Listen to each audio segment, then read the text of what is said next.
Here at the Kansas State Fair in the great Salt City of Hutchinson, Kansas, I'm Jiggy Jag, and we are doing the damn thing with Theory of a Deadman here in a few moments. I'm going to go behind the grandstand and say hello. So thanks for watching. Here. And yeah, we start the interview. Action. Well, tell me a little bit about your appearance here at the Kansas State Fair today, my friend. My appearance is and the rest of the band, obviously. Honestly, who cares? My appearance is obviously spectacular. Hair is nice.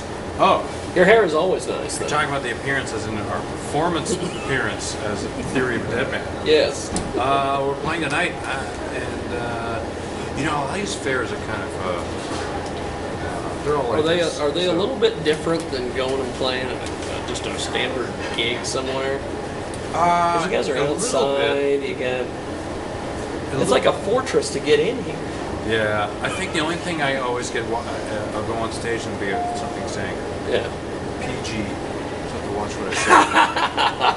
You know, if it was our own show somewhere, then I could go on stage. You just do whatever the heck you want to. Where's all the bitches at? But I'm just like little kids with their faces are painted and they got balloons, and I watch what you just can't bring yourself to do it. Yeah, so sometimes I'm up there and you see me kind of pausing for a moment because I'm trying to think of what not to say. Yes.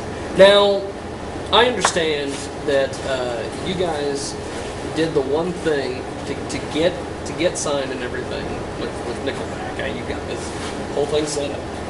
You actually did the one thing that all artists try to do, and that's pass CDs to major bands. Yeah. And it worked. It worked, yeah. It worked. How did this happen? Well, I mean, it wasn't exactly how it sounded, but it was, in a sense it was. I knew his girlfriend at the time, so she passed along the CD to him. And I'm sure, like, we get a lot of CDs. Yeah. You know, that's a lot of thing. demos and stuff. And a lot of them, unfortunately, are not great, but that's okay. I just, luckily enough, he called me and talked what he heard. I was like, oh, sweet. You know, we were never at that point. We were never. It wasn't like we had this envisioned, this big plan. Yeah, no, we had no plan. We were literally just like four dudes just playing music, and I had recorded some songs in my basement in a studio that I built, and it was pretty much just kind of an extension of what we were doing. Yeah. So it all kind of worked out, and you know, lucky for us, years later, here we are. Playing the Kansas State Fair of all places. Yeah. I think we actually might have played the Kansas State Fair years ago with Nickelback, like in 2002 or something. Now, is this like a one-off, or is this part of like a tour? Was this planned? It's just a one-off. I mean, we have 3 shows this weekend, then we go home. These are the last 3 shows we have forever. You're done. We're done. We go home and making a new record. That's cool. So we won't be back out until next year, say February, with a new record, new song. How was the writing for this new record? It was good. I think we spent more time. We were going to have a record out this year. Yeah.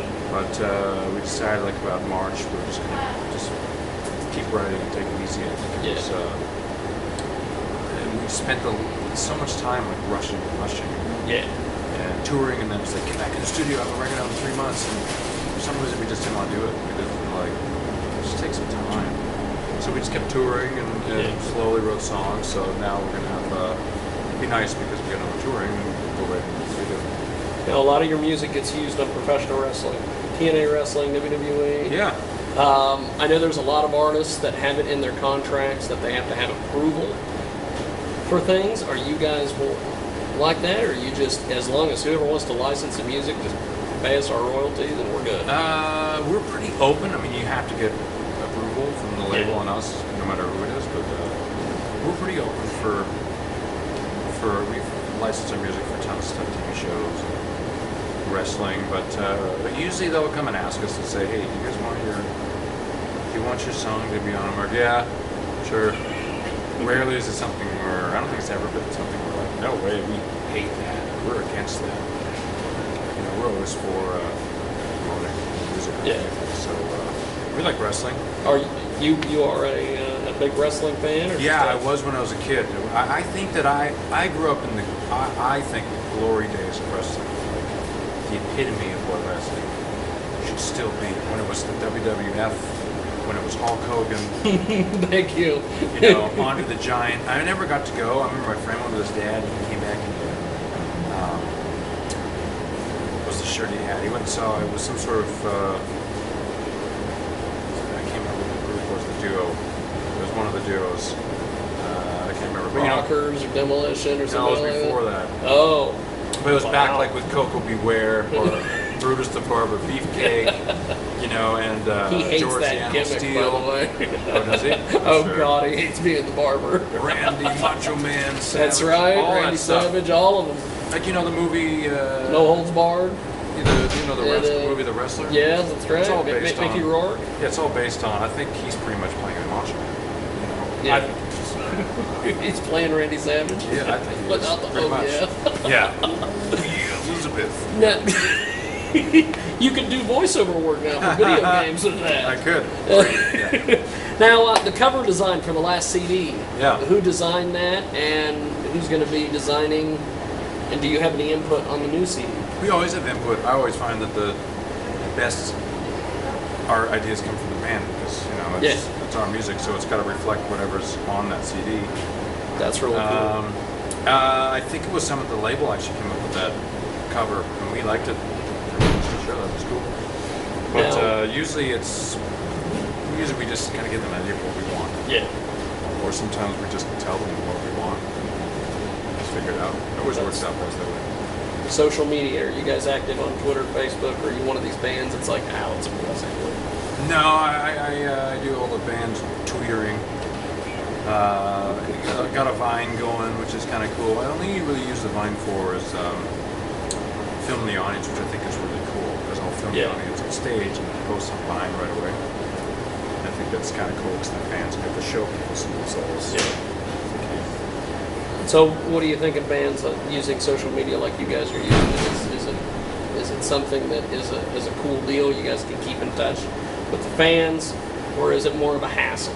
Well, I mean, it's just like anything else. I think it's just like it's never a hassle because it's so much. It's fun, I think, interacting with fans, and I like Twitter because you get feedback like instantly and all the time from fans all around the world. I think that's what I like the most is that now the internet, everything is shrunken to an iPhone, so you can really talk to someone in Iceland or South Africa or India. It could be someone from Iran that's like, I love the song Bad Girlfriend. It's like, sweet. You know, I think it's cool. It helps touring too. Now we can go to all these places and tour. Now, we were talking earlier about how you guys got your CD in the hands of Chad's girlfriend and got signed and all these things. Give us some tips on how local bands, whether they're rockers, rappers, whatever, how can they step their game up and get to that next level? I think it always is based on songwriting. I think that you have to be able to have some great songs. I've seen so many bands play. Like, I live in LA, so I always go out and see bands play all the time. And there's so many terrible bands, but they look so good. Yes, they got merch. They come on stage, and I swear to God, I'm watching Guns N' Roses '87. It's just like they come on stage and they're looking so good. I'm like, oh yeah, and they're like honk, and they're terrible. And I'm like, spend more time on writing great songs and less time on with the hair. The hair can come later. Of course, the hair can come later. Get the record deal, then pick a hairstyle. That's what I think. Well, before I let you go, if you could, we do a thing every once in a while. If you could interview a celebrity or anybody, who would you choose to interview, and what would you ask him? Ask him or her. I'd have to interview a female. Okay. Who would it be? I don't know. It's like an artist to artist kind of thing. Oh, I see. I would probably interview, let's see, Miley Cyrus. Okay. I'd probably ask her, when did she lose her virginity? Was it on Hannah Montana? Something inappropriate like that. Okay. That's just what I'd like to do. Well, thank you, sir. Appreciate it. When is that new record coming out? We don't have a release date, but I would say, you know, Q1 is what they like to say. So I would say sometime probably in March or April. You got that whole marketing thing, Q1, Q2, all that stuff. Well, good stuff. Well, thank you, sir. Thanks to Indigo PR. Also, thanks to Theory of the Deadman and the Kansas State Fair for allowing me to chat with the boys this evening. And thanks for Roadrunner Records as well. Thanks for watching.